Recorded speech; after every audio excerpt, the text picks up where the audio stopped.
Close your eyes for a moment and imagine the quiet scratch of a pen across paper, the sound of charts being unrolled in a lecture hall, the distant murmur of a crowd gathered at a fair. These ordinary sounds once carried extraordinary weight, for behind them lay ideas that promised progress but led to some of the darkest chapters in human history. Tonight, we will journey through the story of eugenics, how it began, how it spread, and how it shaped the lives of millions. Before we begin, I'd like to invite you to support this channel. Please take a moment to like this video, subscribe if you haven't already, and leave a message in the comments telling us where in the world you are listening from. It helps more people find these stories, and it builds a community of listeners who value history told slowly, gently, and with care. Now, settle into a comfortable place. Let your body rest, let your breathing slow, and let your mind drift as we begin this story together. Part 1. Seeds of an Idea. Imagine yourself in Victorian England, sometime in the second half of the 19th century. The air is heavy with coal smoke drifting above crowded streets, and the hum of new machines fills factories that stretch as far as the eye can see. It is an age of enormous change, steam trains rushing across the countryside, telegraph wires binding continents together, cities swelling with migrants from rural villages. For many, it feels like the future has arrived all at once. But with progress comes anxiety. Old patterns of life are disappearing, and new questions rise about what kind of people will inherit this rapidly changing world. Among the thinkers who tried to answer those questions was Francis Galton. He was a cousin of Charles Darwin, and like many men of science in his day, he was fascinated by heredity, the passing down of traits from parents to children. Darwin's work on natural selection had caused a storm, shaking the foundations of how Victorians thought about life, creation, and purpose.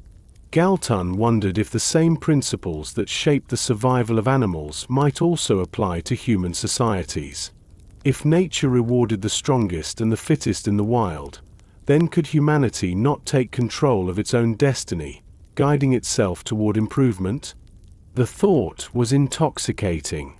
For Galton, progress was not only about machines or empire. It was also about biology. He imagined human beings as clay that could be molded, shaped, improved, and made more efficient. His term for this new vision was eugenics, from the Greek roots meaning well-born. It was meant to sound scientific, clean, even noble. To many of his contemporaries, it promised an answer to problems that had haunted Victorian society: poverty, disease, crime, and disorder. If such misfortunes were not merely the result of bad luck or poor circumstance, but instead linked to defective heredity, then perhaps they could be eliminated by controlling who was allowed to reproduce. This was not a thought that shocked his peers. In fact, it fits seamlessly into a world already obsessed with order, classification, and hierarchy. The Victorians loved to measure and categorize. They built vast museums to hold specimens from across the empire. They kept detailed records of everything from criminal skulls to the shape of flowers. They created charts, graphs, and statistical tables that gave the impression of certainty in a world that often felt unpredictable. In this environment, Galton's proposals found fertile ground. But to understand why eugenics took root, we must step back and see the soil in which it grew. 19th century Britain was a place of stark contrasts. Wealth flowed in from colonies and factories, yet poverty filled the slums of London, Manchester, and Birmingham. Diseases like cholera swept through crowded streets where sanitation was poor.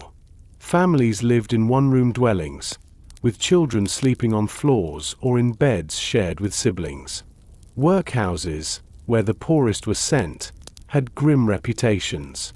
For the middle and upper classes, it was tempting to explain this suffering not as the result of industrial inequality, but as evidence that certain groups of people were naturally inferior. The idea of heredity offered a convenient justification. If poverty or illness could be traced not to social conditions but to bad stock, then charity could be replaced by science, and reform could be framed as biological necessity. To Galton and others, this seemed rational. Instead of endlessly struggling to fix social problems, why not prevent them at their source, by shaping who was born in the first place? Of course, behind this tidy reasoning lay a darker reality. Eugenics took the rich complexity of human life and reduced it to simple categories of worthy and unworthy. It blurred compassion with calculation, treating people not as individuals with hopes and struggles, but as carriers of traits. And in doing so, it set the stage for policies that would one day cause immense suffering. Galton's early work was less about coercion and more about encouragement. He dreamed of encouraging marriages between what he considered healthy and intelligent people, and he fantasized about societies where families of high standing would be celebrated and rewarded for producing many children. He even suggested eugenic ceremonies and prizes, much like agricultural fairs where prize-winning animals were displayed. The parallels were not accidental. Livestock breeding was a constant point of comparison. In the Victorian mind, improving people and improving cattle were separated less by morality than by practicality. Still, not everyone was convinced. Some argued that environment played as large a role as heredity. Public health reformers pointed to sanitation, clean water, and education as solutions to poverty and disease. Religious leaders raised questions about playing God with human life. Yet the aura of science gave Galton's ideas an authority that could not easily be dismissed. He published books, delivered lectures, and founded the Eugenics Education Society, creating a network of believers who carried his ideas into the 20th century.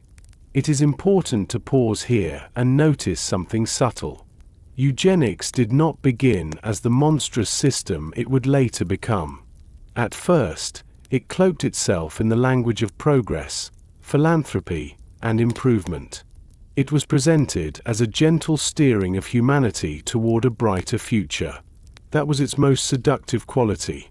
It promised to solve deep social ills without messy reforms, by appealing to natural law and scientific truth. But hidden in that promise was the seed of cruelty, the willingness to label some lives as less valuable, less worthy, and less welcome in the future of the human race. As the 19th century turned toward the 20th, these seeds began to sprout in unexpected places. Across the Atlantic, American scientists and lawmakers found Galton's vision appealing. In the United States, where immigration, industrial growth, and social change caused waves of anxiety, eugenics offered a way to define who belonged and who did not. Meanwhile, in continental Europe, similar movements grew within circles of doctors, statisticians, and reformers. What began as one-man speculation in Victorian Britain would soon become a global force. Yet in its earliest form, in the quiet study rooms of Victorian intellectuals, eugenics felt like a harmless curiosity, a theory for discussion, a topic for journals and polite debate. It had not yet revealed the path it would carve through the 20th century, a path that would lead to sterilization wards, courtrooms, and eventually the gates of concentration camps. The seed was small, but it was planted deep. As you reflect on this beginning, notice how ordinary it seems. A society fascinated with progress, a thinker curious about heredity, a desire to improve the human condition. Nothing in these early steps screams of horror or atrocity. And yet, by accepting the idea that some people are better born than others, the foundation was laid for decades of policies that would wound millions. History often begins this way, with simple thoughts that seem harmless until they are carried forward by power, prejudice, and fear. This is where our journey into the history of eugenics begins. In the calm parlours and busy lecture halls of Victorian Britain, where science, society, and ambition met to plant the first seeds of an idea that would one day change the course of human lives across the world. Part 2. The Age of Measurement. Step now into the late 19th century, where the hum of new machines is matched by an equal fascination with the power of numbers. For scientists, reformers, and politicians, measurement became the language of truth. To count, to classify, to arrange human beings into charts and graphs felt like a way to master complexity and impose order on a restless age. In this world, eugenics found not only inspiration but also legitimacy, wrapped in the neat lines of statistical tables and the precise marks of rulers and calipers. Francis Galton himself was a pioneer in this age of measurement. His passion for quantifying human qualities seemed boundless. He measured fingerprints, convinced that their unique patterns could identify individuals with scientific certainty. He collected thousands of head measurements, believing skull size might reveal intelligence or character. He devised questionnaires to gather data on families, marriages, and children. His notebooks and studies were filled with figures, calculations, and statistical comparisons. Where earlier generations might have relied on intuition or tradition, Galton and his peers trusted the authority of numbers. The Victorian public was captivated by this new form of knowledge. Statistical societies sprang up across Britain. Governments commissioned reports filled with data on health, crime, and education. The census became a tool not only for counting the population but also for assessing its supposed quality. In the hands of reformers, numbers promised efficiency. In the hands of eugenicists, numbers promised judgment. The hunger for measurement was not confined to Britain. In France, physicians and anthropologists measured the bodies of soldiers, workers, and prisoners, seeking patterns that might explain behavior or predict destiny. In Italy, Cesare Lombroso claimed that criminality could be detected in physical traits, a sloping forehead, a protruding jaw, or asymmetrical features. He filled his books with photographs and sketches, treating faces like maps of morality. In the United States, psychologists experimented with intelligence testing, hoping to reduce the mysteries of the mind to a single score that could sort the bright from the dull. Everywhere, the impulse was the same: to translate the messy diversity of human life into clear categories. Charts were drawn, averages calculated, and deviations marked in red. To fall below the statistical mean was not merely to be different, it was to be inferior. The normal curve, with its elegant bell shape, became a symbol of human destiny.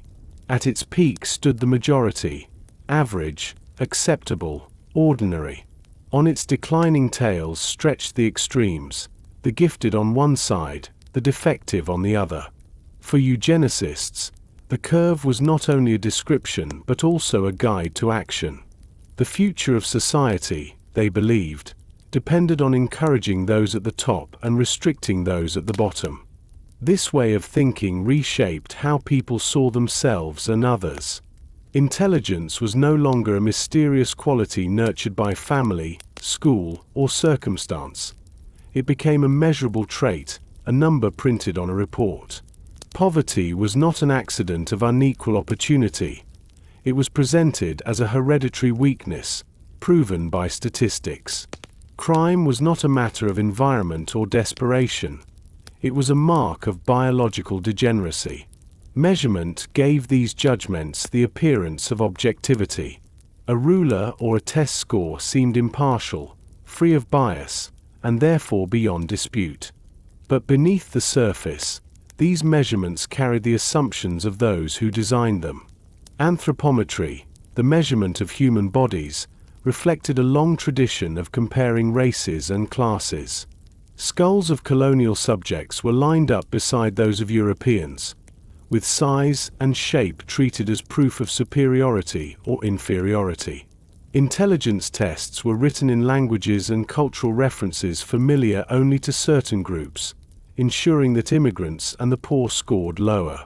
Data collection often focused on institutions like prisons, asylums, and workhouses, creating a skewed picture that emphasized disorder rather than the quiet majority of lives lived in resilience. The age of measurement made eugenics feel modern, scientific, and respectable. Galton himself developed methods of statistical correlation to study heredity, trying to show how traits passed from one generation to the next. He popularized the idea of regression to the mean, noting how children of extreme talent or weakness tended to move closer to the average. These ideas would become building blocks not only for eugenics but also for modern statistics. To many admirers, this was the cutting edge of science. Yet with every measurement, human complexity was shaved away. The curve did not capture kindness, creativity, or resilience.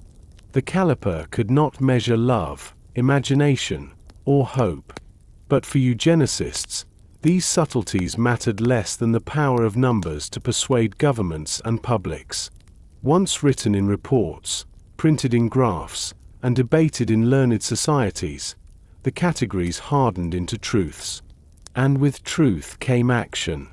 By the early 20th century, this age of measurement was laying the groundwork for policies. If some groups consistently scored lower, the logic followed, then perhaps society should limit their reproduction.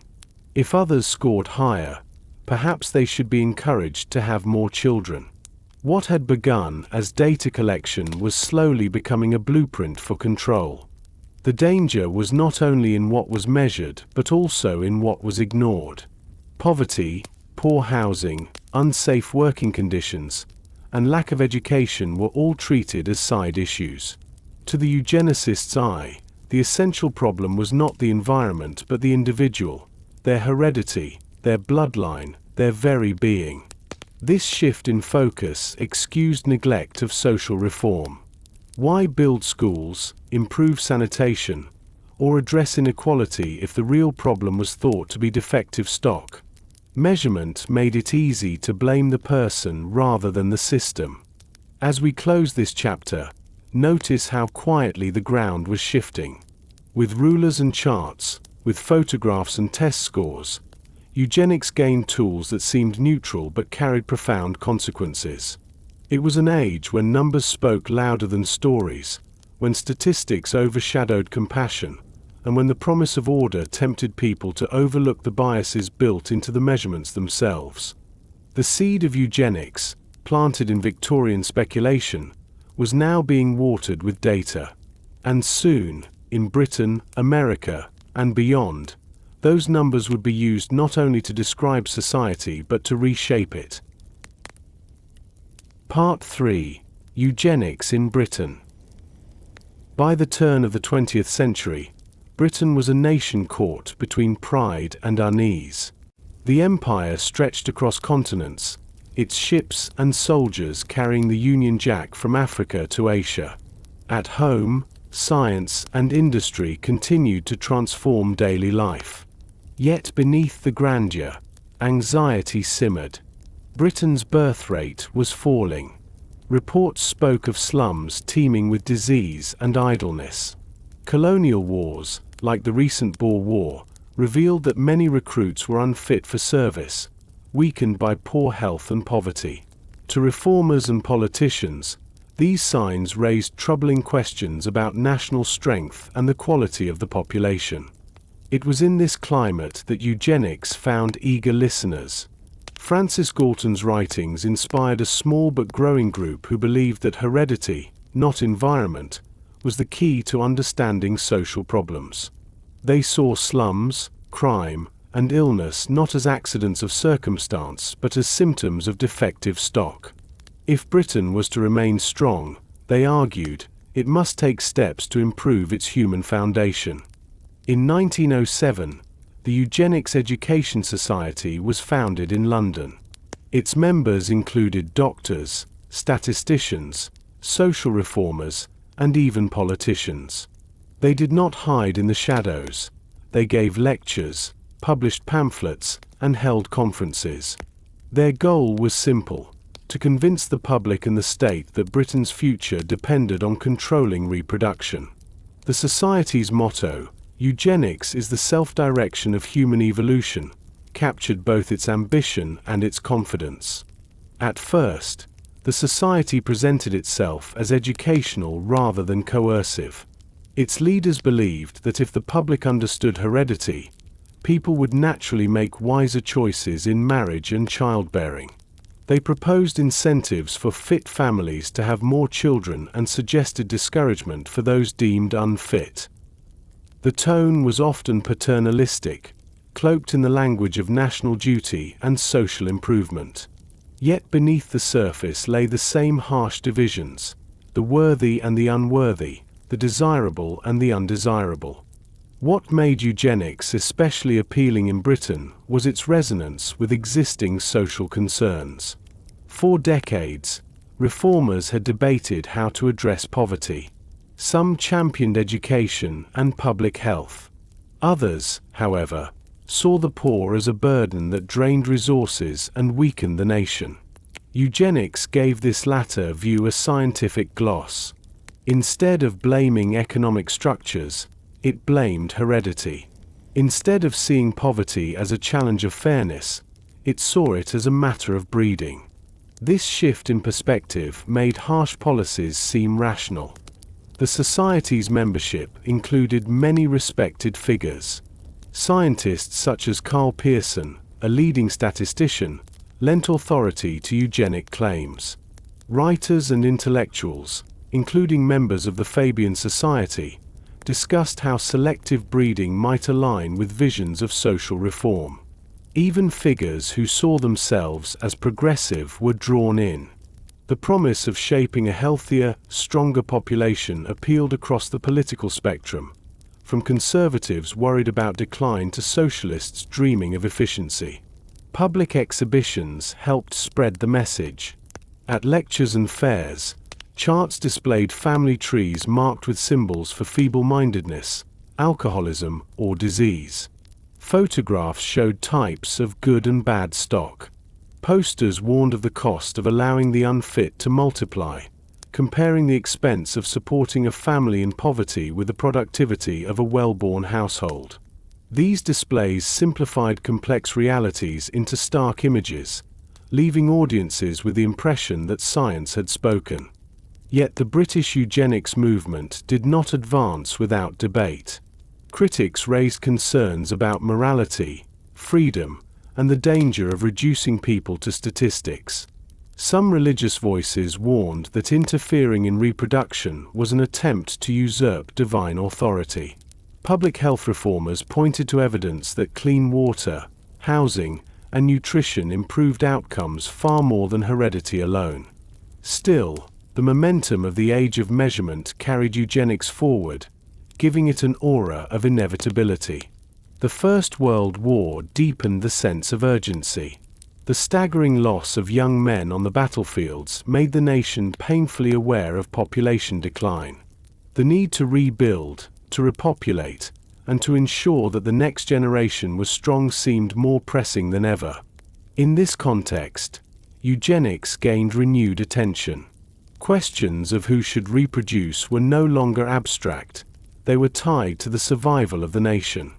Policies remained cautious compared with what would unfold elsewhere, but the ideas seeped into public discourse. Debates about birth control, immigration, and public welfare often carried eugenic undertones. Proposals to encourage better families to have more children and to discourage the less fit continued to circulate in newspapers and parliamentary discussions. Though Britain did not enact widespread sterilization laws as the United States would, the intellectual groundwork was laid. Perhaps the most unsettling aspect of British eugenics was its respectability. It was not shouted from the margins but spoken calmly in lecture halls, published in journals, and debated in drawing rooms. It wore the clothes of reason, science, and reform. This respectability made it easy for ordinary citizens to accept its premises without noticing their cruelty. When people nodded at the charts and agreed that something must be done, they were often unaware of the human cost such thinking could carry. As this chapter of the story closes, we see how Britain nurtured the seed planted by Galton. Through societies, lectures, and statistics, eugenics moved from speculation to movement, from idea to institution. It promised progress but offered division. It claimed science but ignored compassion. And though its policies remained limited compared with those abroad, its influence was real. Britain's version of eugenics would inspire, directly and indirectly, movements across the world. The stage was now set for the next chapter, the transatlantic journey of eugenics, where the United States would take up the banner with vigor, translating theory into law and practice. Part 4. Crossing the Atlantic. By the dawn of the 20th century, the United States was a land of contrasts. Bustling cities filled with immigrants, vast plains worked by farmers, factories rising in industrial centers, and waves of optimism fueled by invention and growth. Yet alongside that optimism ran currents of anxiety. Millions of newcomers arrived through ports like Ellis Island, speaking unfamiliar languages and practicing unfamiliar customs. Urban poverty was visible in crowded tenements. Crime, disease, and labor unrest unsettled many who imagined America as a place of order and prosperity. It was in this atmosphere that eugenics, imported from Britain, found fertile soil. American intellectuals had long admired the precision of European science, and Galton's work resonated deeply with reformers who sought practical solutions to what they saw as the nation's social problems. To them, eugenics promised clarity in a time of uncertainty. By studying heredity, they believed, the country could identify the causes of poverty, crime, and mental illness, and even prevent them. In 1904, the Carnegie Institution funded a laboratory at Cold Spring Harbor, New York, devoted to the study of heredity. Under the leadership of Charles Davenport, this laboratory became a hub for American eugenics. Davenport was tireless in promoting the idea that human traits, from intelligence to morality, were inherited. He and his colleagues collected family histories, drawing sprawling genealogical charts that traced alcoholism, epilepsy, or feeble-mindedness across generations. In these diagrams, individuals became symbols, marked with squares and circles filled in like entries in a ledger. The rich complexity of human life was reduced to patterns on paper, and from these patterns, conclusions were drawn about who should and should not reproduce. The language of eugenics soon filtered into politics and law. In 1907, Indiana passed the world's first compulsory sterilization law, authorizing the sterilization of confirmed criminals, idiots, imbeciles, and rapists in state institutions. Other states followed. By the 1920s, dozens had similar laws, giving doctors and officials the power to permanently prevent thousands from having children. These measures were often justified with the rhetoric of public good. Supporters argued that society should not bear the burden of supporting future generations of the unfit.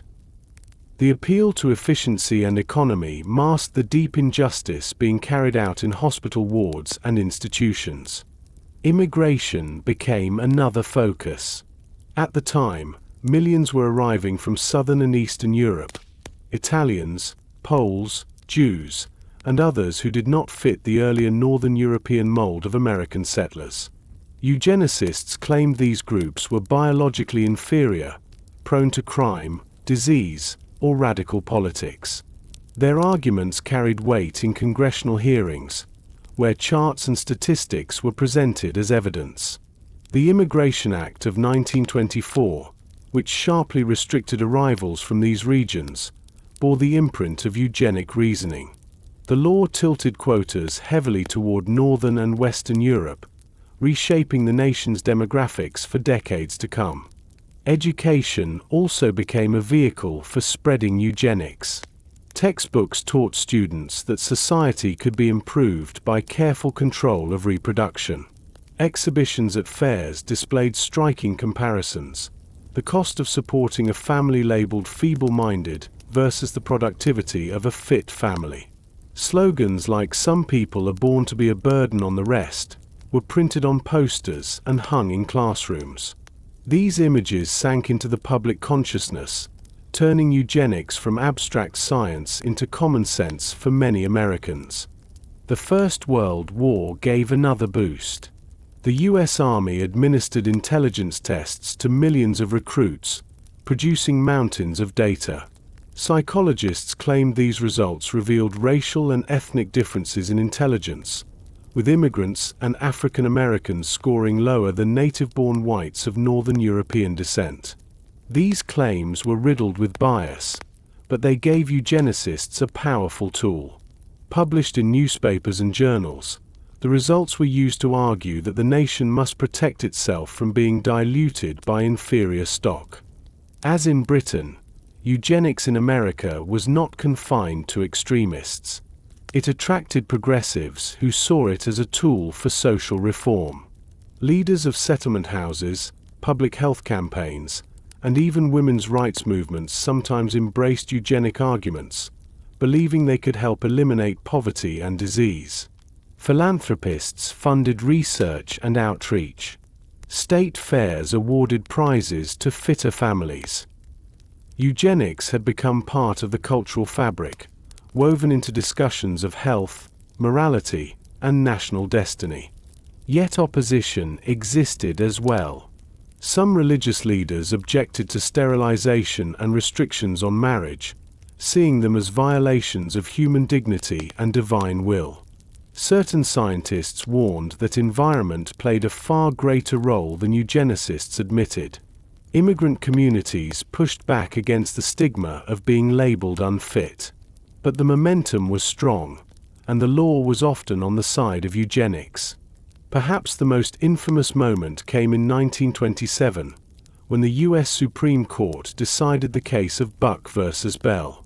Carrie Buck, a young woman institutionalized in Virginia, was chosen as a test case for sterilization. Labeled feeble-minded along with her mother and daughter, she faced the prospect of losing the ability to have children. The court upheld the sterilization order, with Justice Oliver Wendell Holmes writing the chilling words, "3 generations of imbeciles are enough." With that ruling, compulsory sterilization gained the highest legal approval, paving the way for tens of thousands of operations across the country. This was the American stage of eugenics, not only an intellectual movement, but also a legal and cultural force that touched lives in hospitals, classrooms, and immigration stations. It had crossed the Atlantic and taken root in the soil of a nation anxious about change, proud of science, and eager for simple answers to complex problems. As this chapter ends, we see how eugenics moved from speculation in Victorian Britain to policy in the United States. It had gained institutions, laws, and the power to alter lives. The next step would carry it even further, as ordinary citizens were drawn into its logic through popular culture and public campaigns that made eugenics seem not only respectable, but patriotic. Part 5. Law and Order by Bloodline. By the early decades of the 20th century, eugenics in the United States had shifted from conversation to legislation. What had begun as lectures and family charts now shaped court rulings, state policies, and the fates of ordinary citizens whose names rarely made it into history books. The nation had embraced the notion that heredity could determine destiny, and lawmakers translated that belief into rules that reached deep into private life. The first wave of action came through sterilization laws. Indiana led the way in 1907, passing the world's first statute allowing the compulsory sterilization of people in state institutions. The law targeted those described as confirmed criminals, idiots, imbeciles, and rapists. The language was vague, and the categories were elastic. Soon, other states followed. California, Virginia, and many others adopted similar measures, giving doctors and administrators legal authority to end the reproductive futures of those under their care. These operations often took place quietly, far from public attention. In hospitals, asylums, and prisons, men and women were sterilized without consent, sometimes without even understanding what had been done to them.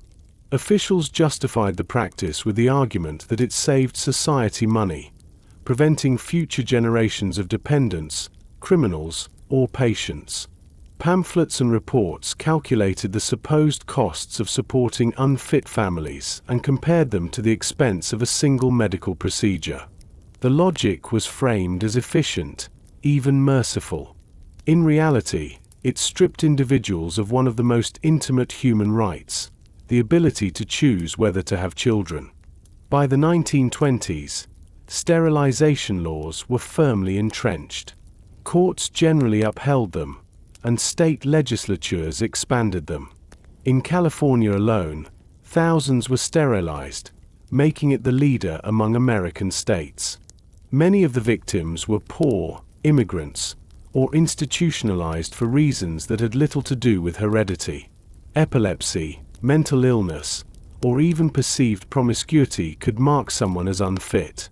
Once labeled, they had little chance to resist the machinery of the law. Immigration policy also bore the marks of eugenics.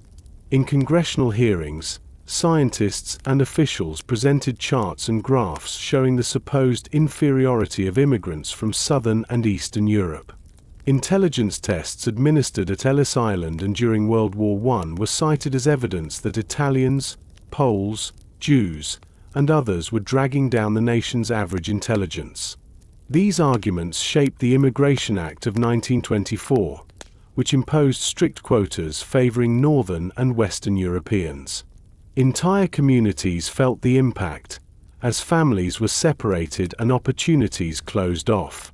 The act redefined the nation's demographic future, guided by the belief that bloodlines determined worth. The Supreme Court gave its most powerful endorsement in 1927 with the case of Buck versus Bell. Carrie Buck, a young woman committed to the Virginia state colony for epileptics and feeble-minded, challenged her sterilization order. Her case was intended as a test of the law's constitutionality. But instead of protecting her rights, the court sided with the state. Justice Oliver Wendell Holmes wrote the infamous majority opinion, declaring, "3 generations of imbeciles are enough." With those words, sterilization was stamped with the authority of the highest court in the land. The decision opened the door for tens of thousands more procedures, carried out with the full backing of the law. These rulings and laws created a system in which heredity was treated as a matter of public concern. Marriage laws in some states restricted unions between people deemed unfit. Licensing requirements sometimes forced couples to undergo medical checks before marriage. In schools, children were taught that choosing the right partner was not only a personal matter but a duty to the nation. Posters warned of the dangers of reckless reproduction, while exhibitions displayed stark comparisons between fit and unfit families. The effect was to blur the line between private life and state control. Reproduction, once considered a personal or family matter, was now framed as a public responsibility. The state claimed the right to shape the population, guiding bloodlines in the name of progress. Eugenics was not hidden in secret laboratories. It was enshrined in statutes, displayed at fairs, and spoken from courtroom benches. And yet, amid this legal order, cracks of doubt appeared. Some doctors questioned whether sterilization truly reduced social problems. Some scientists warned that environment played a larger role than heredity. A few judges hesitated, concerned about due process and the rights of the individual. But for decades, these doubts were faint compared with the momentum of policy. The logic of eugenics had been woven into the machinery of law, and undoing it would take generations. As we pause here, Notice how swiftly an idea can move when given the force of legislation. In less than a generation, theories about heredity transformed into laws that reshaped lives. The language of efficiency and science disguised a profound injustice, carried out not in secret but in the open, with the blessing of courts, legislatures, and educators. This was eugenics in its most authoritative form, law and order by bloodline, a system where the state claimed the power to decide who deserved a future. In the next chapter, we will see how these ideas left the courtroom and entered the fairground, the classroom, and the living room, how eugenics was popularized and normalized until it felt like common sense for millions. Part 6. Popularizing Eugenics. By the 1920s, eugenics was no longer just the concern of scientists, lawmakers, or judges. It had become part of the cultural landscape, woven into fairs, classrooms, newspapers, and even advertisements. What had once sounded technical and abstract now reached ordinary families through images, contests, and simple slogans. In this way, eugenics was not only enforced by law but normalized in imagination, presented as common sense about health, family, and the future of the nation. At state fairs across America, exhibitions of livestock and agriculture had long drawn crowds. Farmers proudly displayed their strongest bulls, their finest horses, and their best-yielding crops. By the 1920s, organizers added something new: contests for people. Under banners declaring fitter families or better baby competitions, families and children were measured, judged, and awarded prizes. Just as one might compare corn or cattle, fairgoers compared human stock. In these contests, babies were weighed, examined, and scored for health. Families filled out questionnaires about their ancestry, education, and habits. Judges assigned ratings, and winners received medals or certificates. Photographs show proud parents standing with ribbons pinned to their children, smiling as if they had won a simple game. To the crowds, it all seemed festive, wholesome, and patriotic. But beneath the surface, these competitions carried the quiet message that some families were inherently more valuable than others. The visual language of these events was powerful. Posters displayed family trees, with fit branches flourishing and unfit branches withering. Charts showed the supposed cost to society of supporting defective families. Slogans were short and sharp: "Some people are born to be a burden on the rest." These phrases, repeated in classrooms, fairs, and newspapers, sank into the public consciousness. They made eugenics feel obvious, like a truth everyone could see. Schools played their part as well. Textbooks included chapters on heredity and the importance of good breeding. Teachers explained that just as farmers selected their animals carefully, so too should humans be thoughtful in marriage and reproduction. Children copied diagrams of heredity into their notebooks, learning to see traits like intelligence or morality as fixed qualities passed down unchangeably. For many young people, eugenics became their first introduction to science, a science presented not as controversial but as settled fact. Magazines and newspapers spread the message further. Popular publications carried articles warning of the dangers of unchecked reproduction among the poor or the foreign-born. Photographs showed side-by-side comparisons: a large, struggling immigrant family contrasted with a smaller, prosperous American one. Readers absorbed these messages in the same way they absorbed advice on health or housekeeping. Eugenics became part of everyday wisdom, whispered in conversations and repeated as if it was simply good sense. Even churches and reform movements sometimes embraced the language. Sermons spoke of the duty to strengthen the race. Women's clubs discussed the role of mothers in guiding heredity. For reformers who wanted to eliminate poverty, disease, and vice, eugenics appeared to offer a shortcut. Instead of addressing complex social conditions, they could believe that improvement was as simple as encouraging the right families and discouraging the wrong ones.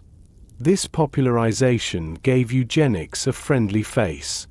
Instead of frightening talk about sterilization or court cases, ordinary citizens encountered smiling babies, shining medals, and uplifting speeches about national progress. The darker realities were hidden behind a curtain of celebration. Few who attended a Better Baby contest thought of the men and women being sterilized in state hospitals.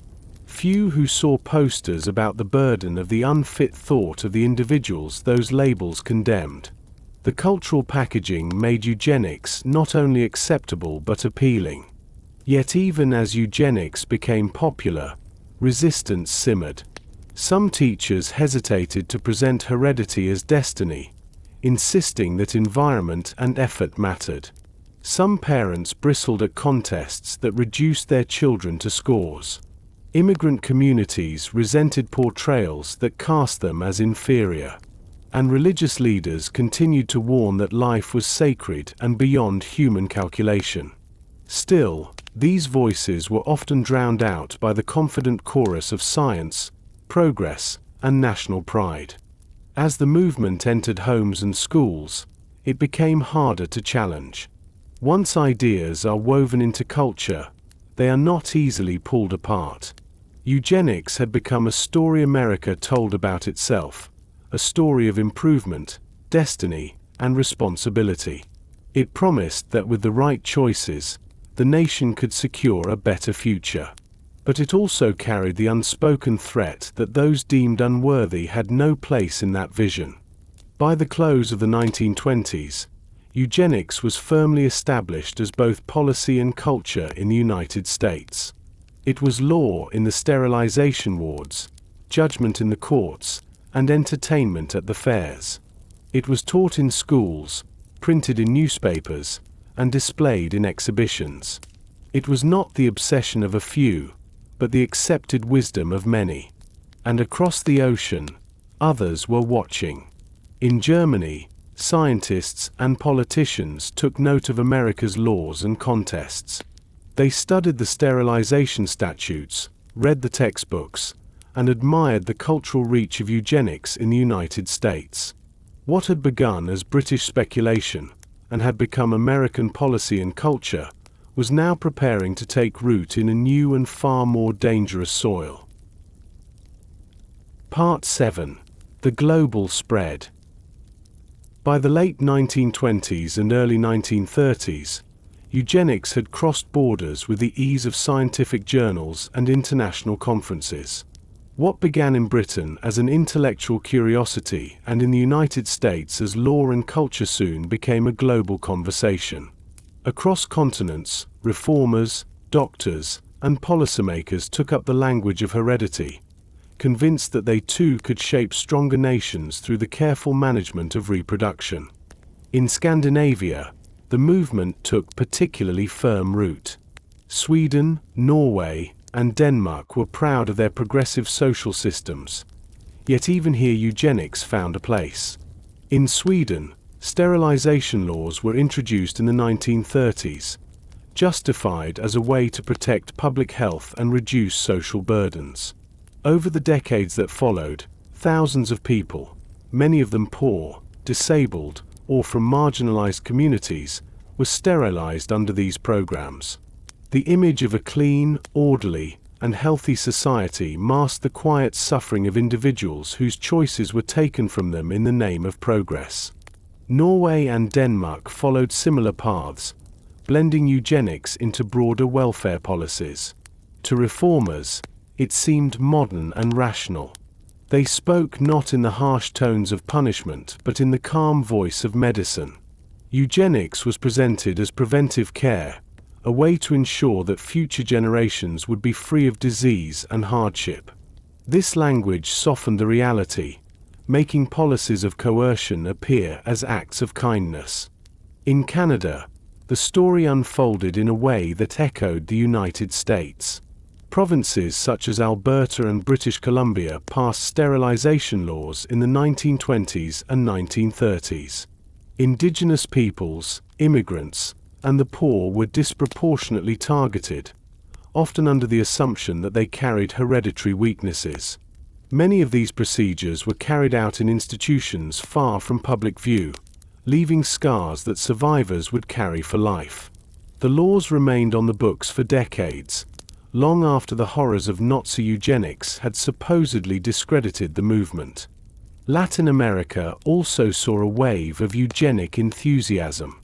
In countries such as Brazil, Mexico, and Argentina, intellectuals and reformers discussed how heredity shaped national destiny. Here, the focus often blended with concerns about race and modernization. Some argued that the mixing of races, or mestizaje, offered strength and vitality, while others insisted that careful guidance was needed to avoid supposed degeneration. Public health campaigns, marriage advice, and educational materials carried eugenic messages, reflecting the global reach of the movement. In Japan, eugenics became entangled with nationalism and the drive for modernization.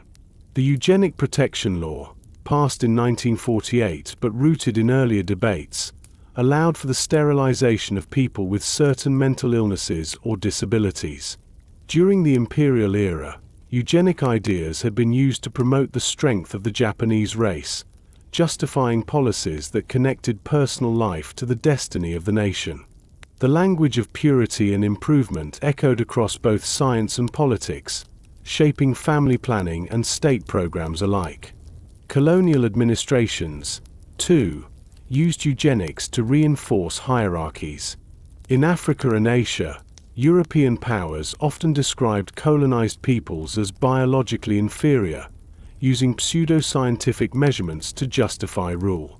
Anthropologists and doctors collected data on skulls, height, and health, presenting the results as evidence of racial difference. In some cases, these ideas influenced policies on education, labor, and settlement, reinforcing the divide between colonizer and colonized. International conferences gave the movement a sense of unity. In the 1920s and 1930s, eugenicists from Britain, the United States, Germany, Scandinavia, and beyond gathered to share research and strategies. They spoke confidently of shaping humanity's future, as if they were guardians of destiny. Papers were read, charts displayed, and resolutions passed. The atmosphere was one of scientific progress, yet the conclusions often pointed toward restriction, exclusion, and control. What made this global spread so striking was its adaptability. In Scandinavia, it wore the cloak of welfare. In the United States, it marched under the banner of law and efficiency. In Latin America, it blended with debates about race and nation. In Japan, it tied itself to imperial strength. In colonies, it justified domination. Everywhere it went, eugenics adopted the colors of local concerns, speaking the language of each society's hopes and fears. And everywhere, it carried the same underlying message, that some lives were worth more than others, that the future could be improved by limiting who was allowed to belong to it. The justifications differed, the tone shifted, but the core remained the same. As we step back, we can see how by the 1930s, eugenics had become a global phenomenon. It was not a fringe idea whispered in secret, but a movement that spanned continents, embraced by governments, institutions, and ordinary citizens.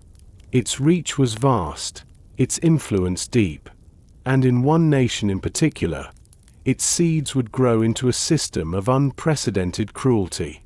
The next chapter turns to Germany, where eugenics, rebranded as racial hygiene, would be taken further than anywhere else, shaping policies that led from sterilization courts to the machinery of mass murder. Part 8. The Dark Mirror in Germany. When eugenics crossed into Germany, it found a nation already wrestling with questions of strength, decline, and identity. The late 19th century had brought rapid industrialization, the growth of cities, and the expansion of education. But it also stirred deep anxieties about degeneration, poverty, and the future of the German people. In universities, medical schools, and political circles, the language of Rassenhygiene, racial hygiene, began to take shape. Unlike in Britain, where eugenics often wore the face of polite reform, or in America, where it was draped in legal authority, in Germany it was quickly tied to questions of national survival. Thinkers argued that the health of the people, the Volksgesundheit, mattered more than individual freedom. Doctors, scientists, and politicians alike embraced the idea that the state had a duty to guard the racial fitness of the nation. In their eyes, heredity was not only a matter of family but of destiny. German scientists studied the sterilization laws of Indiana and California with interest. They admired the charts presented by American eugenicists, and they quoted Oliver Wendell Holmes's infamous words from Buck versus Bell. American immigration restrictions were seen as a model of how law could protect a nation's bloodline. Conferences in the 1920s revealed this mutual admiration, as German delegates praised their American counterparts and pledged to go further. The First World War gave these concerns a sharper edge. The staggering losses of young men on the battlefields left the nation mourning, but also fearful. If so many of the strong had died, what remained of the people's health? At the same time, economic crisis, political instability, and humiliation from the Treaty of Versailles fed a sense of decline. For many Germans, the dream of national renewal required not only political change but biological renewal. It was in this atmosphere that eugenics became racial hygiene, a doctrine that merged biology with nationalism. Physicians warned of hereditary illness as a threat to the body of the nation. Professors lectured that the survival of Germany depended on protecting Aryan blood from dilution. Pamphlets, posters, and books spread the message that some lives were a danger to the future, while others carried the hope of renewal. By the 1920s, sterilization was already being discussed as a solution. Advocates argued that it was humane and efficient, better to prevent the birth of the unfit than to care for them at great cost. Clinics and welfare offices kept records of families, noting cases of disability, mental illness, or poverty. These files formed the basis for what would later become systematic programs of sterilization and extermination. The rise of the Nazi Party gave eugenics its most powerful ally. Adolf Hitler, in Mein Kampf, spoke admiringly of eugenics and openly praised American immigration laws. He framed history as a struggle between races, in which only the strongest should survive. For the Nazis, racial hygiene was not an academic debate, it was a central pillar of ideology. They promised to build a new Germany purified of weakness and devoted to strength. When the Nazis came to power in 1933, they wasted little time. That same year, the law for the prevention of hereditarily diseased offspring was passed. It mandated compulsory sterilization for people with conditions such as epilepsy, schizophrenia, hereditary blindness, and even alcoholism. Special hereditary health courts were established, staffed by doctors and judges, to decide who should be sterilized. The process had the veneer of legality, but in reality, it was state-sanctioned coercion. In the years that followed, hundreds of thousands of Germans were sterilized. For the Nazi regime, this was only the beginning. The idea that some lives were unworthy of reproduction soon slid into the idea that some lives were unworthy of existence. Disabled children and adults became the first targets of systematic killing under programs that operated quietly in hospitals. What had begun as racial hygiene now became a rehearsal for genocide. The dark mirror of Germany reflected back the very ideas that had taken root in Britain and America, but twisted them with unprecedented speed and intensity. Where others had spoken of encouragement, Germany spoke of compulsion. Where others had taught through textbooks and fairs, Germany used police, doctors, and courts. The thin line between science and ideology vanished, replaced by a vision of biology as destiny, enforced by the full power of the state. As we close this chapter, we see how eugenics, once presented as a calm project of progress, had become in Germany a doctrine of exclusion and destruction. The seed planted in Victorian speculation, watered by American law, now grew into a tree with poisoned fruit. And soon, that fruit would be harvested in programs that escalated from sterilization to mass murder, culminating in horrors the world had never before witnessed. The next part of our journey will follow this escalation, as Germany moved from sterilization courts to the secret program known as Action T4, the systematic killing of those deemed unfit to live. Part 9. Sterilization to Elimination. When the Nazis came to power in 1933, the first wave of racial hygiene policies had focused on sterilization. Doctors and judges, gathered in hereditary health courts, examined thousands of cases and decided who would be permitted to have children. Officially, the aim was to prevent hereditary illness, to protect the future health of the German nation. In reality, it was an immense violation of personal freedom. Yet even this was only the beginning. Within a few years, the boundaries shifted.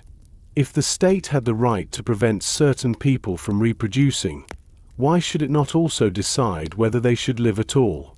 This question moved from whispers to policy, framed in the same language of efficiency, hygiene, and destiny. The line between prevention and elimination was thin, and once crossed, it opened the way to atrocity. The first large-scale step came in what became known as Action T4. Named after an office in Berlin at Tiergartenstrasse 4, this program was authorized in 1939, just as Germany entered the Second World War. Officially, it targeted those considered life unworthy of life, children and adults with severe disabilities, chronic illnesses, or conditions judged incurable. The program was presented to the public as a form of mercy, a release from suffering. In truth, it was mass murder carried out under the cover of medicine. Doctors and nurses were instructed to report cases of disability to central committees. Forms were filled out, diagnoses made, and names marked with colored pencils, a red plus for life, a blue minus for death. Families often had no idea what was happening. Patients were transferred to special institutions, where they were told they would receive better care. Instead, they were killed, at first through starvation or lethal injections, later in specially designed gas chambers disguised as showers. The machinery of death was bureaucratic. Files moved from desk to desk. Doctors signed papers. Clerks stamped approvals.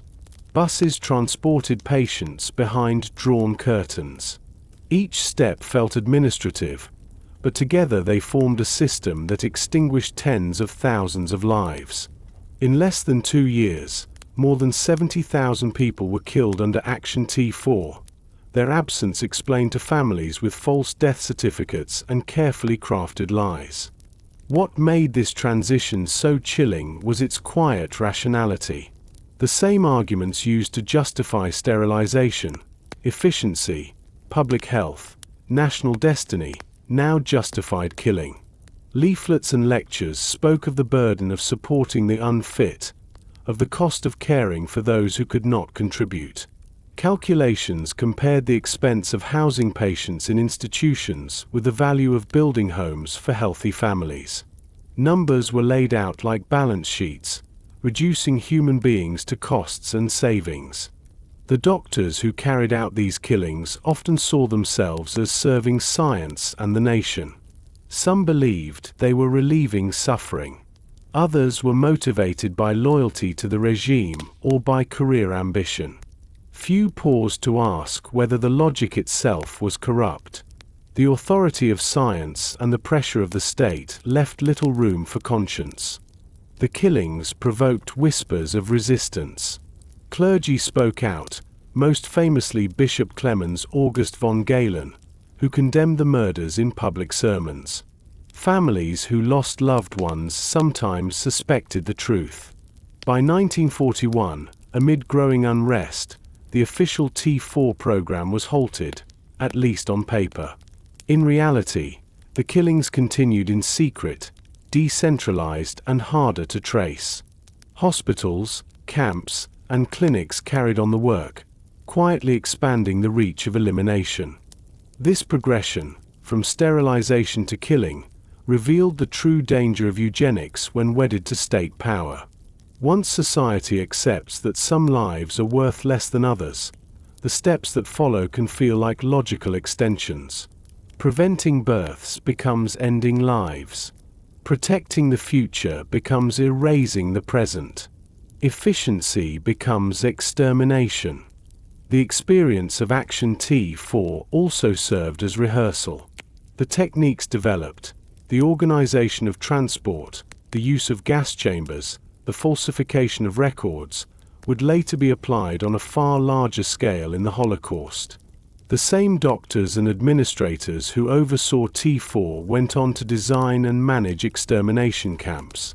The killing of disabled Germans was not separate from the genocide that followed. It was its precursor, its training ground, its template. By the time the war reached its height, the boundaries had vanished entirely. What began with sterilization in hereditary health courts and expanded through Action T4 became the final solution, a campaign of annihilation aimed at entire peoples. The road from eugenics to genocide was not abrupt but gradual, paved with arguments of science, progress, and duty, each step cloaked in the appearance of reason until reason itself was lost. As we pause at this turning point, we see how the quiet calculations of heredity became instruments of death. The seed of an idea, planted in the language of improvement, had grown into a machine of elimination. It was no longer about who might be born, but about who had the right to exist at all. In the next chapter, we will step further into this darkness, as racial hygiene merged fully with Nazi ideology and became one of the central pillars of the Holocaust. Part 10. Eugenics and the Holocaust. The path from sterilization courts to Action T4 had already blurred the boundary between prevention and killing. By the early 1940s, that boundary dissolved entirely.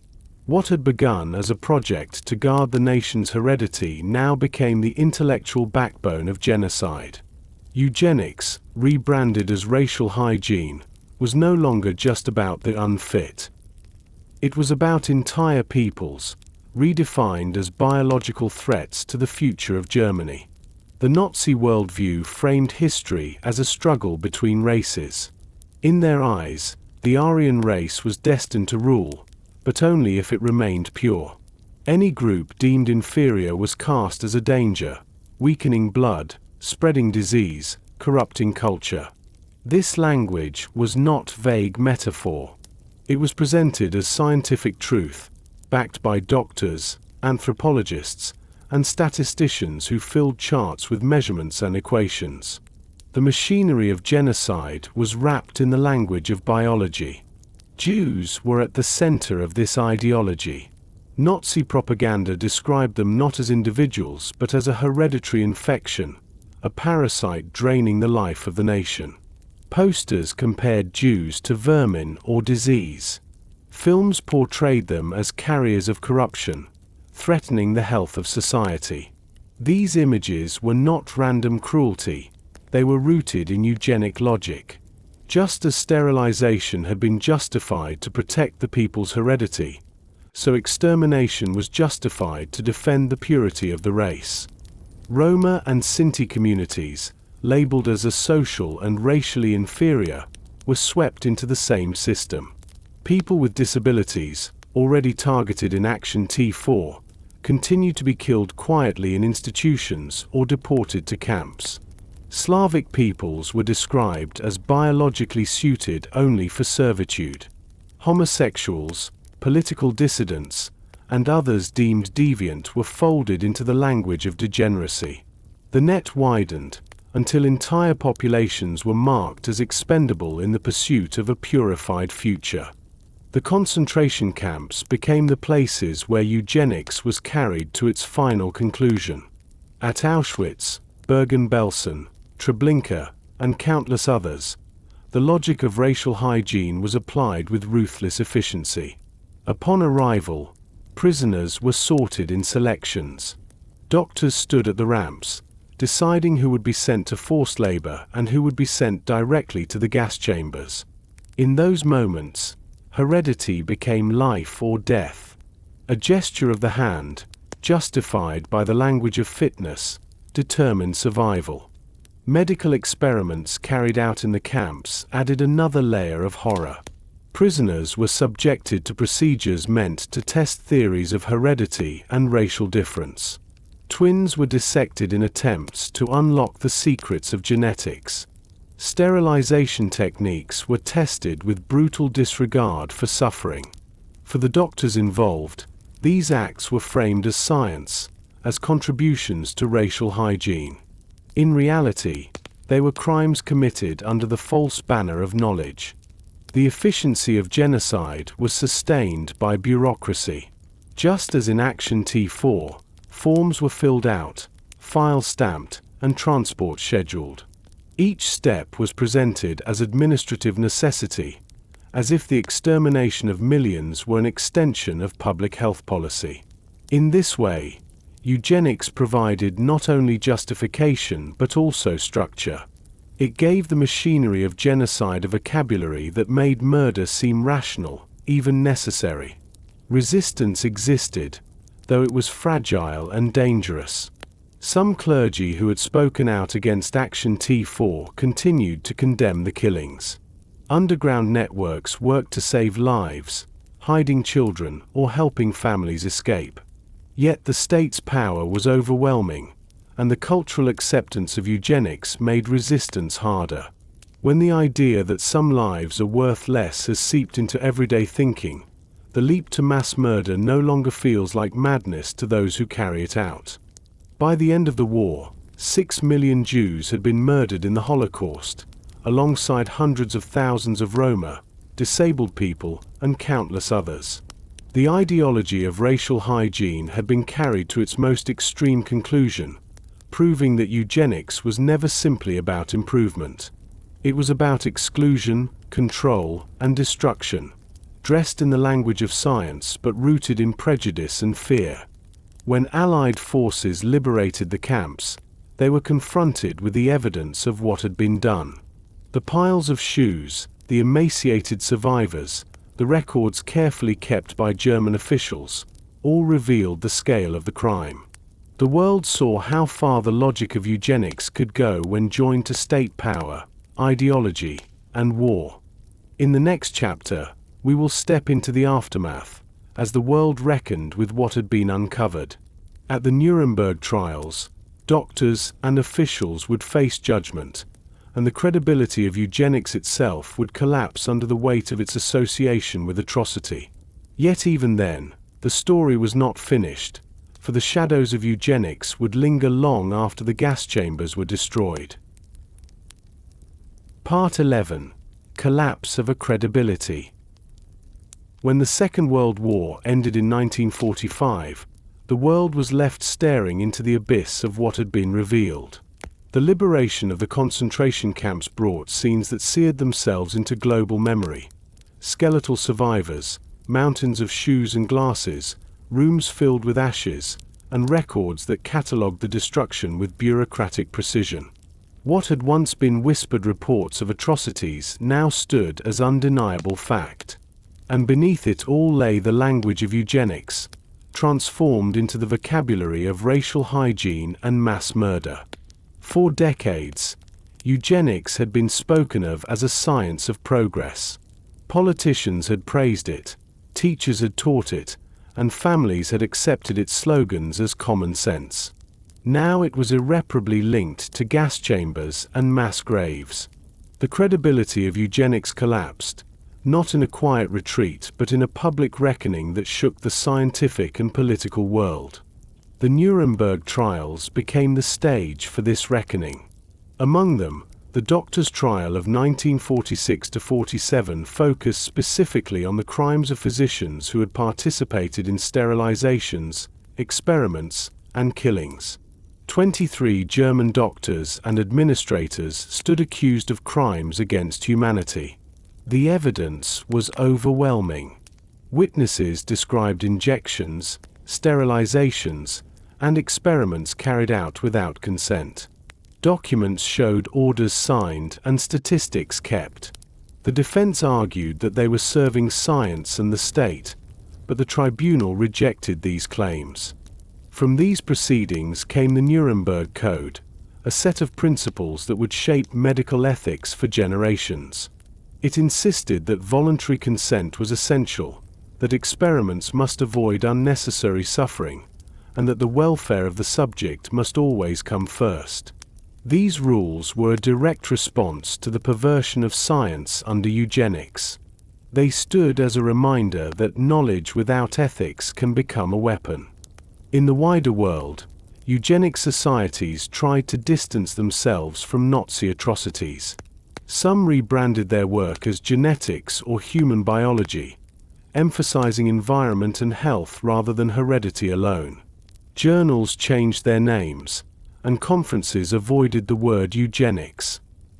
Yet the shadow remained. The very term had become toxic, a reminder of where such thinking could lead. What had once been spoken of with pride was now whispered with shame.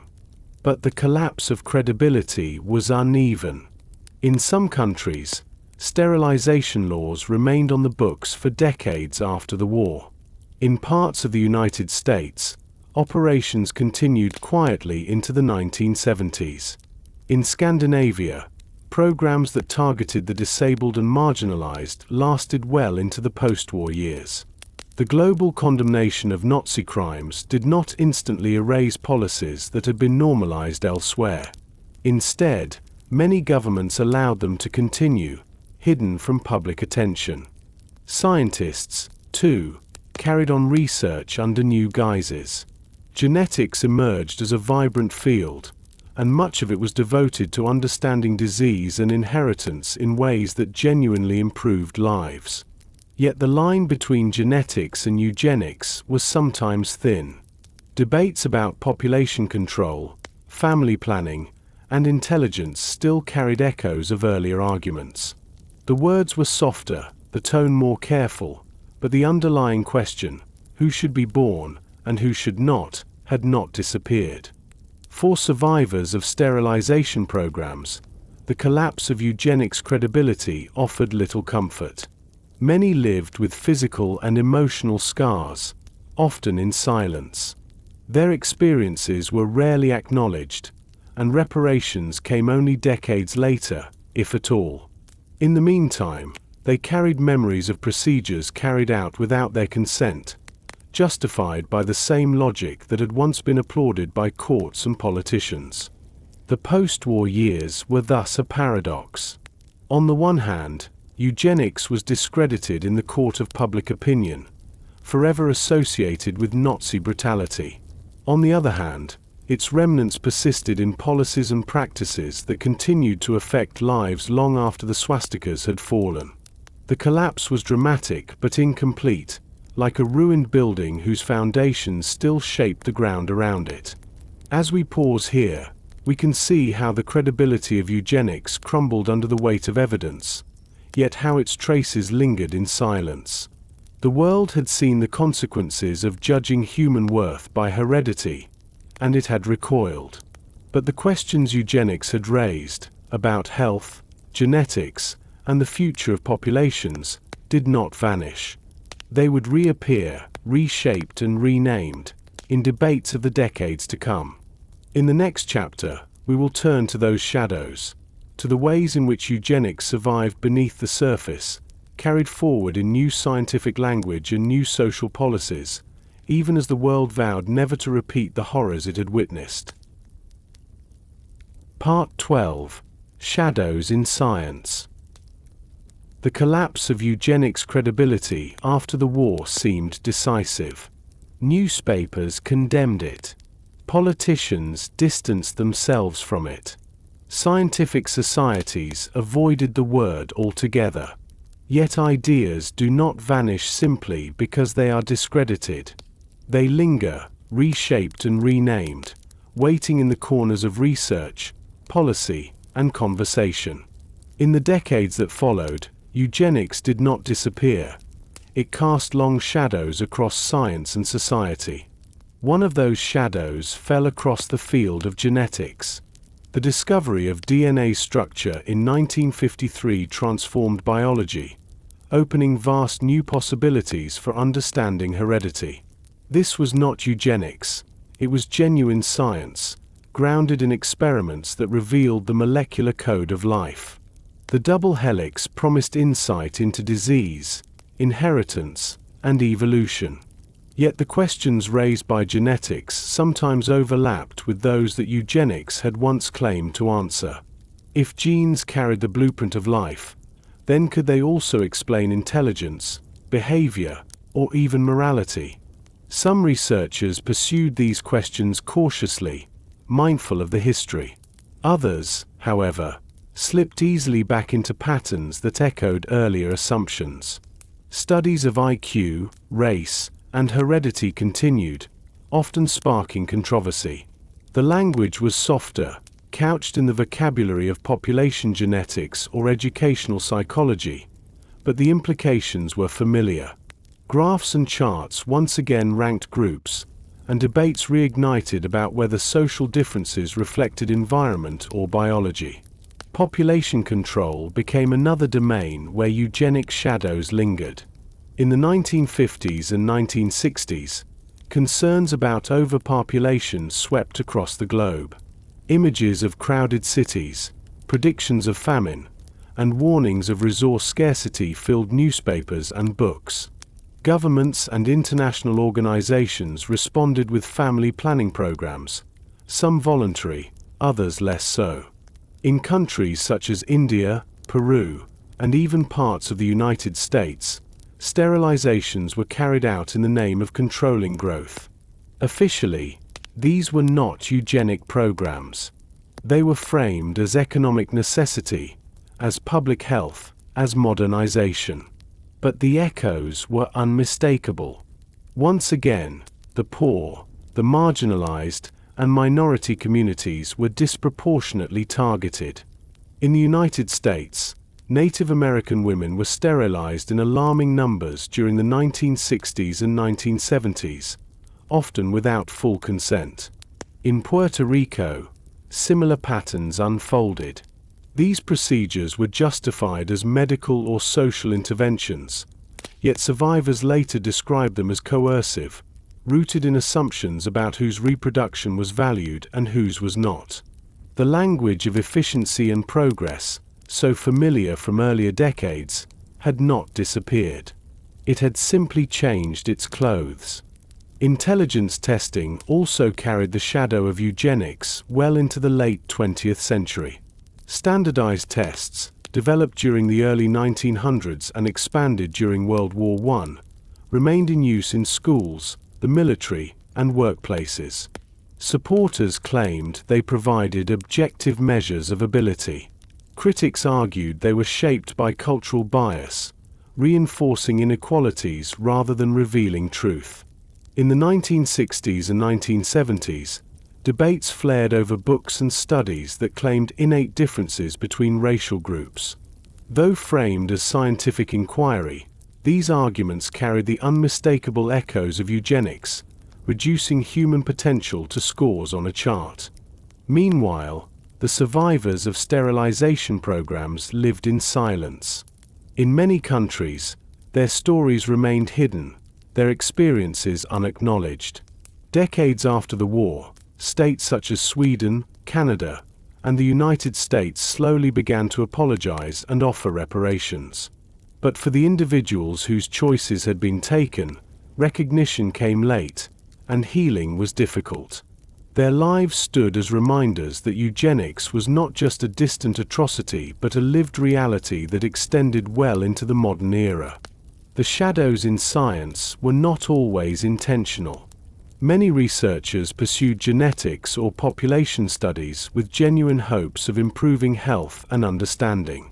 Discoveries about DNA, mutations, and hereditary diseases led to treatments that saved lives. Vaccines, antibiotics, and advances in public health reshaped the landscape of medicine. Yet the line between curing illness and shaping populations was often thin, and history showed how easily noble intentions could be twisted. The legacy of eugenics forced science to wrestle with its own power. How much control should humans have over reproduction? Where was the line between choice and coercion? How could knowledge of genes be used responsibly, without repeating the mistakes of the past? These questions remained unresolved, echoing in debates about reproductive technologies, prenatal testing, and genetic engineering. By the end of the 20th century, the word eugenics had become almost untouchable. It was a reminder of crimes too vast to ignore. Yet its shadows still stretched across policies, programs, and research. Sometimes they were visible, in coercive sterilizations or bias tests. Sometimes they were subtle, in the quiet assumptions that shaped how society valued lives. As we pause here, we see that the end of eugenics was not a clean break but a transformation. Its open, confident face had been destroyed at Nuremberg, but its ideas slipped into new forms, sometimes unrecognized even by those who carried them forward. The shadows of science remind us that history does not end neatly. It lingers, shaping the present, whispering through the language of progress, waiting to be noticed. In the next chapter, we will listen to the voices that too often went unheard, the survivors themselves. Those who lived through sterilization programs, who lost their choices in silence, who carried the scars of policies justified by heredity. Their stories remind us that beneath the statistics and policies were individual lives, each marked by the weight of eugenics. Part 13. The Survivors' Voices. For much of the 20th century, eugenics was spoken about in numbers, laws, and charts. It was debated in classrooms, defended in courtrooms, and displayed in exhibitions. What was often missing were the voices of those who lived through it, the men and women whose lives were quietly altered in hospital wards, institutional corridors, or government offices. Their stories rarely made headlines. Many carried their experiences in silence, hidden by shame, fear, or the weight of being told their lives did not matter. Yet their voices, when finally heard, reveal the true cost of eugenics more clearly than any statistic ever could. Consider the young women in the United States who entered hospitals in the 1930s and 1940s, told they needed an operation to improve their health.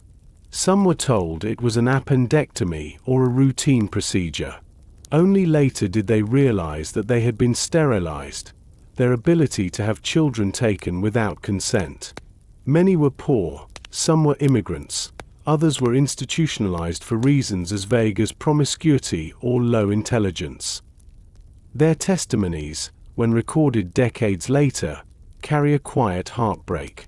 They speak of confusion, of feeling betrayed by doctors they trusted, and of the pain of discovering too late that choices about family and motherhood had been taken from them. In Canada, Indigenous women were disproportionately targeted by sterilization programs in provinces like Alberta and British Columbia. Some were pressured in moments of vulnerability, asked to sign forms they could not fully read or understand. Others were operated on without any discussion at all. For many, the procedures were tied to encounters with child welfare systems that had already separated families. To be told that their bloodlines were unfit added another layer of trauma to lives already marked by dispossession and loss. These stories were rarely acknowledged until survivors themselves spoke out, forcing governments to confront what had been done. In Scandinavia, survivors recalled similar experiences. In Sweden, thousands were sterilized under programs that lasted until the 1970s. Women described being told that sterilization was a condition for leaving an institution, marrying, or receiving welfare benefits. The pressure was subtle but inescapable: agree to the procedure, or lose the chance at a life outside. Decades later, as the truth came into public view, some survivors received compensation. But no payment could erase the sense of being treated as less than human, as though their very existence was a mistake to be corrected. What unites these stories is the silence that surrounded them. For years, survivors often kept their experiences private, weighed down by stigma. To be sterilized was not only a medical violation but a social one. It carried the implication of being defective, of being unworthy. Many feared speaking out, worried they would not be believed, or that they would be judged all over again. Some lived their entire lives without telling even close family members what had happened.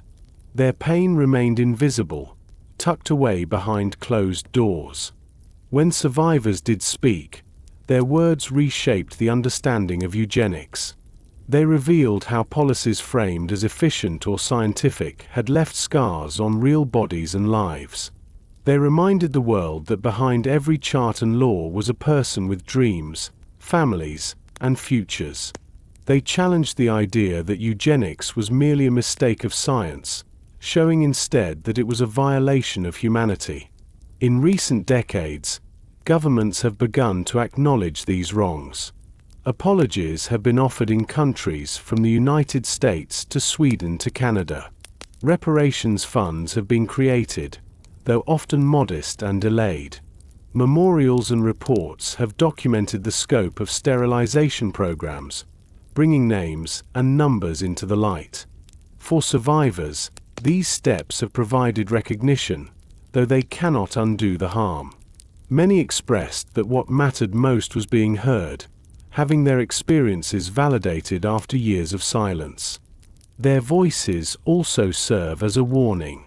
Survivors remind us that eugenics was not only about distant atrocities in Nazi Germany, but about quiet decisions made in local hospitals and government offices around the world. It was not always dramatic or visible. Often, it was small signatures on forms, quick surgeries, words spoken by doctors in tones of authority. It was the everyday exercise of power over lives deemed less valuable. Listening to these voices shifts the perspective. Eugenics is no longer only the story of theories, policies, or statistics. It is the story of a young woman who dreamed of children she would never have, of a man who learned too late that his family line would end with him, of communities told that their futures were not welcome.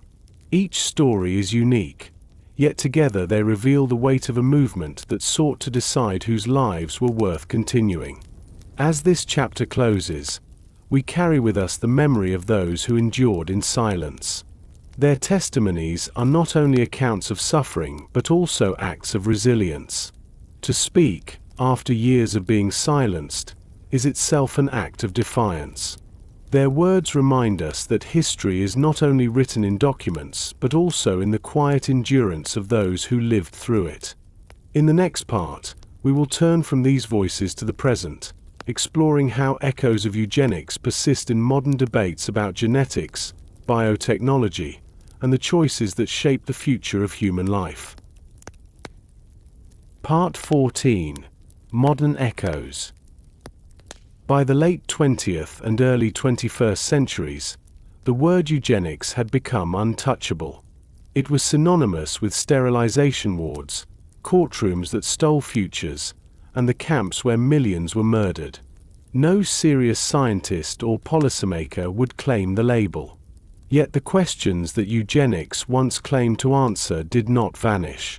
They returned in new contexts, quieter, more careful, but still echoing with the same unease.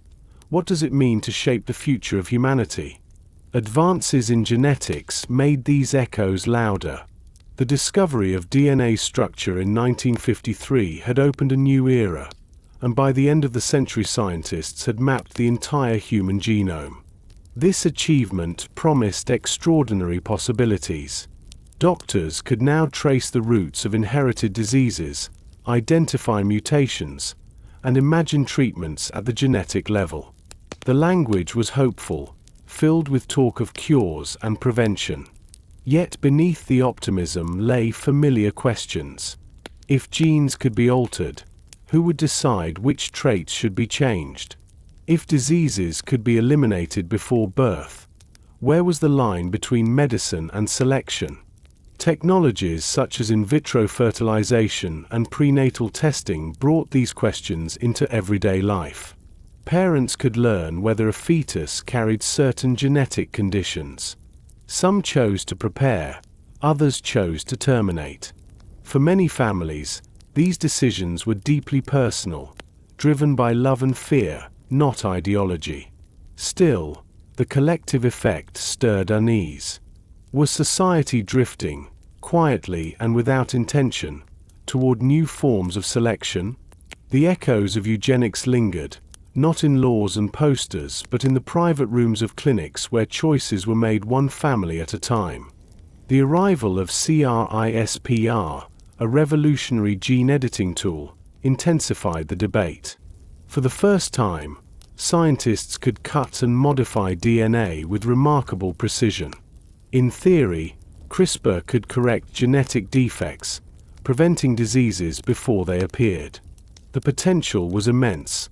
Cures for illnesses that had haunted families for generations, healthier lives for millions. Yet the same tool could be used not only to treat but to enhance, to alter height, intelligence, or physical appearance. The phrase designer babies entered public discussion, raising fears that the future might echo the old dreams of eugenics, dressed in the language of freedom and technology. Ethicists, scientists, and policymakers rushed to draw boundaries. Many argued that using gene editing to cure disease was acceptable, but using it to shape traits was dangerous. International summits debated guidelines, while governments scrambled to regulate research. Yet the questions remained complex. What counts as disease? And what counts as difference? Where is the line between healing and engineering? And who decides?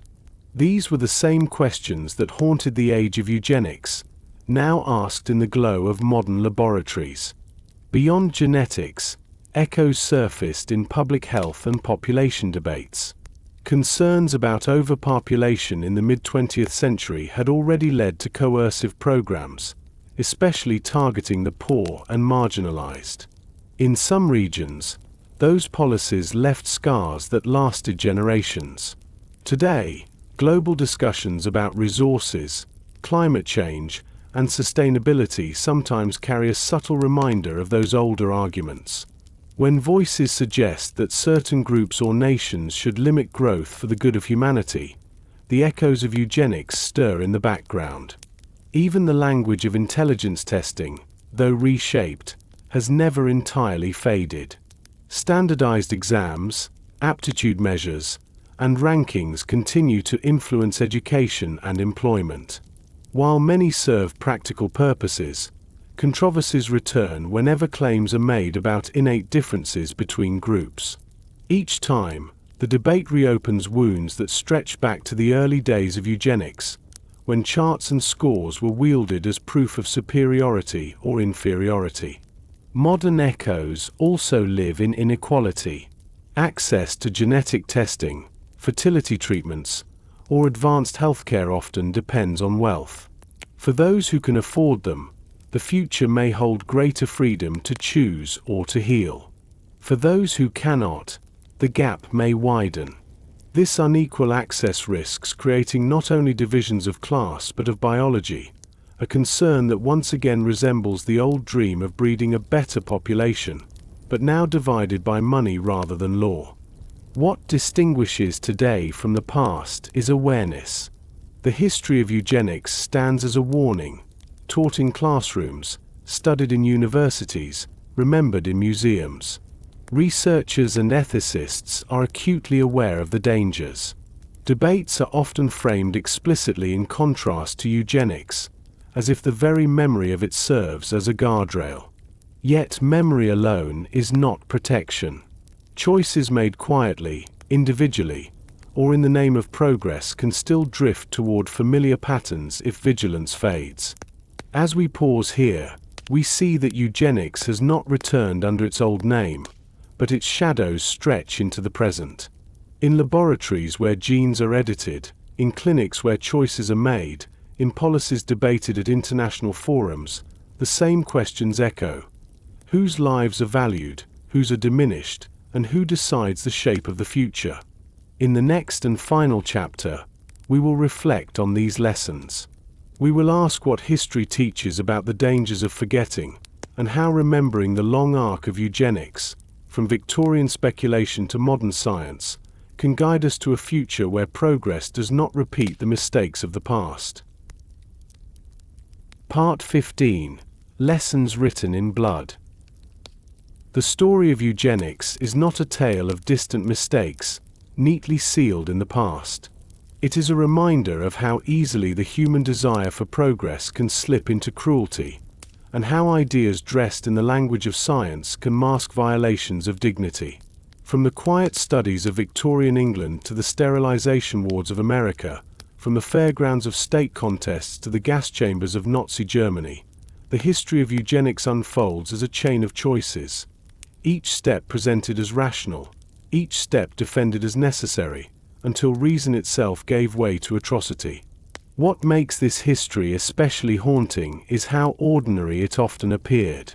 Charts, lectures, and textbooks carried authority. Judges in black robes signed rulings. Doctors in white coats carried out operations. Families at fairs accepted medals with pride. Each scene looked respectable, calm, even benevolent. Yet beneath the surface lay the same dividing line, the belief that some lives were worth more than others. That belief, once accepted, grew roots that spread through law, culture, and policy until it bore the fruit of destruction. The lessons written in blood are stark. Eugenics teaches that science without ethics can become a weapon. Numbers and charts, stripped of compassion, can justify cruelty. Laws framed as efficient can erase freedom. Celebrations of health and fitness can mask exclusion and violence.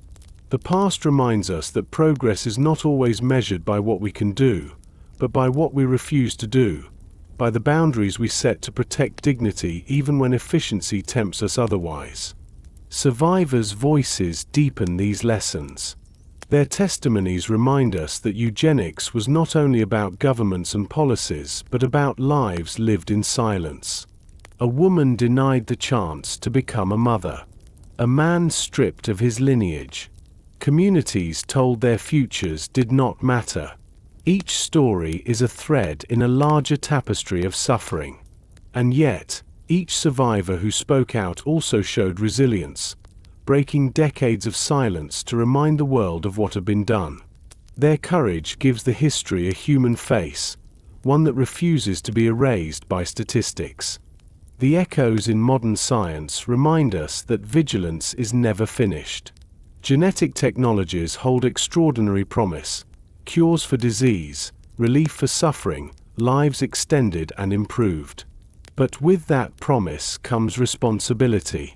The line between healing and engineering, between choice and coercion, is thin.